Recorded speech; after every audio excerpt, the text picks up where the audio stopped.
नहमदुहु व नुसल्ली अला रसूलिल करीम। अम्मा बाद।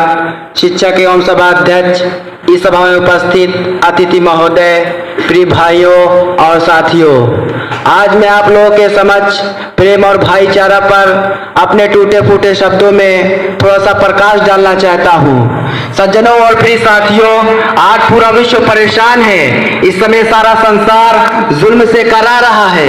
आदमी को आदमी का एतबार नहीं। नक्शों को तुम न जांचो, लोगों से मिलके देखो।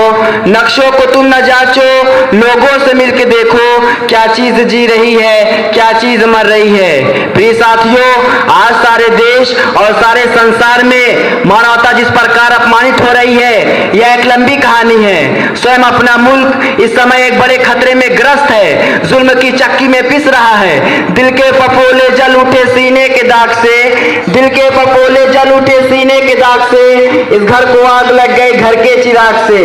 हमने देश की क्या हालत बना रखी है। हम अपने हाथों से अपने देश को तबाह कर रहे हैं। हम में से हर व्यक्ति दूसरे व्यक्ति को उस दृष्टि से देखता है जैसा कि वह शिकार हो। सज्जनों, यही दिल चीर कर, आंसुओं को बहाकर इस देश की नदियों और पर्वतों के जरिए इस देश की करा को सुनवा सकते तो आप तक इस करा को अवश्य पहुंचाते।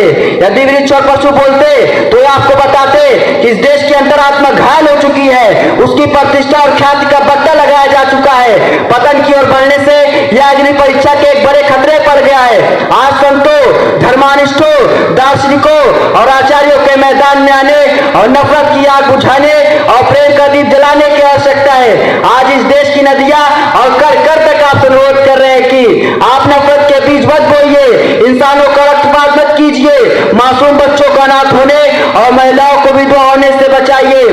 करो मेहरबानी तुम अहले जमी पर, करो मेहरबानी तुम अहले जमी पर, खुदा मेहरबान होगा अर्शे बरी पर।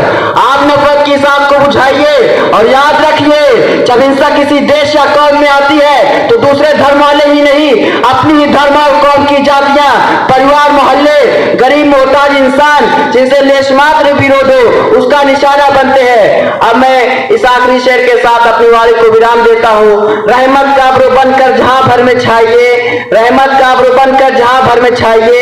आलम ये जल रहा है, बरस कर बुझाइए, बरस कर बुझाइए। धन्यवाद।